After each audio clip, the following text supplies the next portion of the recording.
liquidity. I don't think regulation in the states is really going to define it. I think the financial incumbents participation will define it. So Goldman, NASDAQ, Bank of America is starting to allow for account holders to hold crypto or trade crypto. I think the government will fast follow, kind of like what kind of best in class standards prevail, at least in the states. Now, 5 seconds on the utility versus security. I think a little bit on maybe what we wanted to touch on here is 99% of all startups and companies fail, and for me, the opportunity to develop a token that incentivizes the community to participate is the whole game here. So I think we should be very cautious around throwing security flags up as it pertains to those tokens, because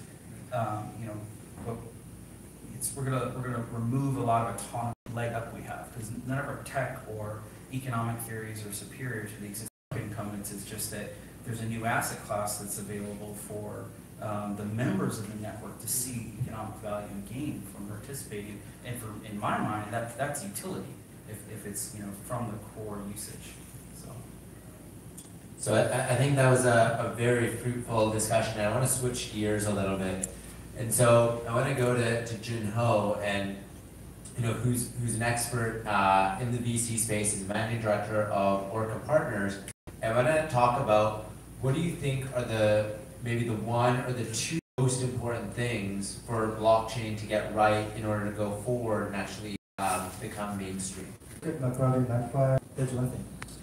The second thing is that recently in Latin, we keep hearing new buzzword called blockchain 3.0, starting from the US.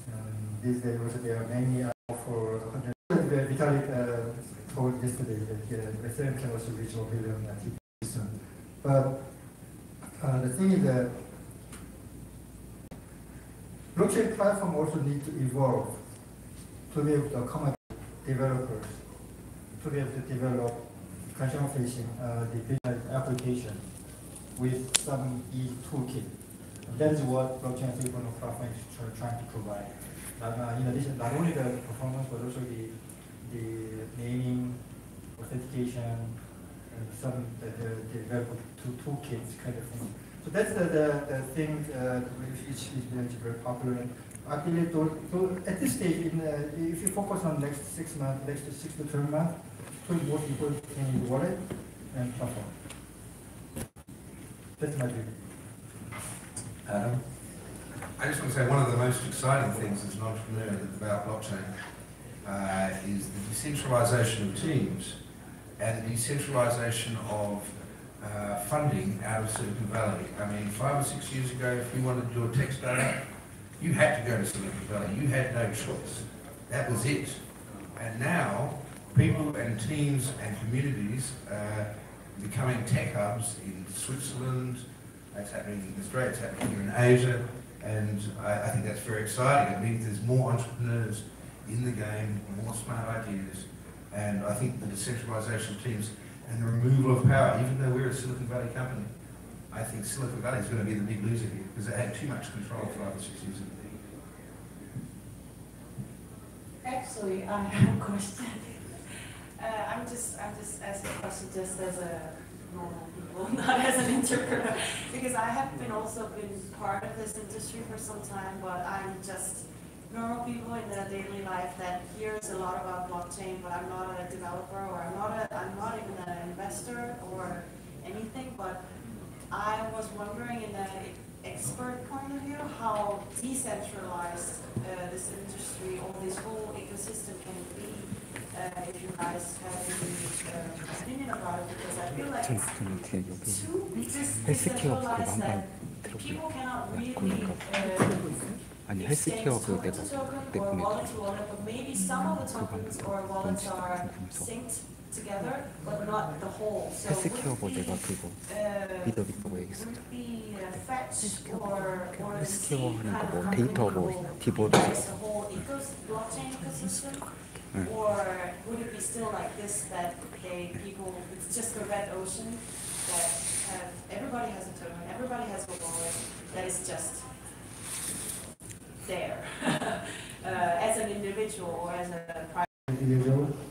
There's something called you call money. It's just about 5-6 years since the Bank of England, and all the corporate or the current the corporate structure, you know, as you know, now it's just about 200-300 years old since the Industrial Revolution. So everything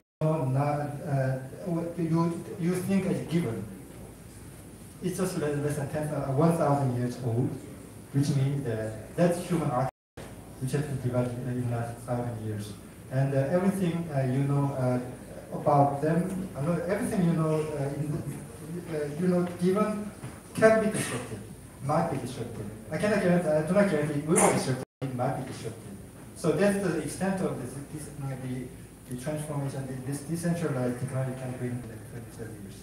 Yeah, I think part of our question was like, who though? Like, going to be these decentralized open source groups, or when I hear centralized, to me it sounds like the evil empire, because that's the incumbents attempting to kind of capture that market value. So if you look at like Linux or Java, there was in the 90s some really good open source projects that did organize really well, and you know, I think you can see with like with the Bitcoin blockchain some of the tensions, because the economic policies were like rooted inside of that decentralized environment. That's why you have big transaction fees. Some people theorize that, you know, the developers kind of cannibalize themselves and kind of cannibalize some of that project. It's theory.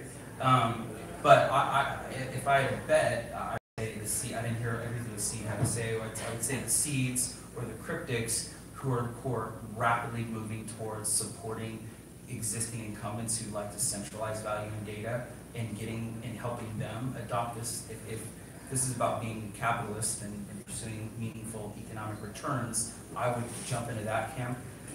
There continue to be a lot of, like, we have an open source project, but you know, we're also very fixated on really using our decentralized network to develop centralized power on behalf of our constituents. And so I think it's just a new model to re-centralize leverage inside of the industry. There'll be some big players are consolidating and acquiring those other smaller businesses, and the number of tokens will reduce. Another thing that I notice about this industry is someone who wants to get listed on all these exchanges. I think something that could be centralized is,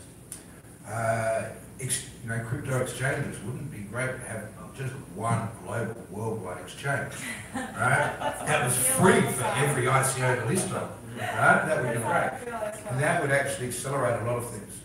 Just one more quick thing on the wallet. You mentioned wallets. I think last thing that we want is like Visa or PayPal to step in, or Coinbase, and just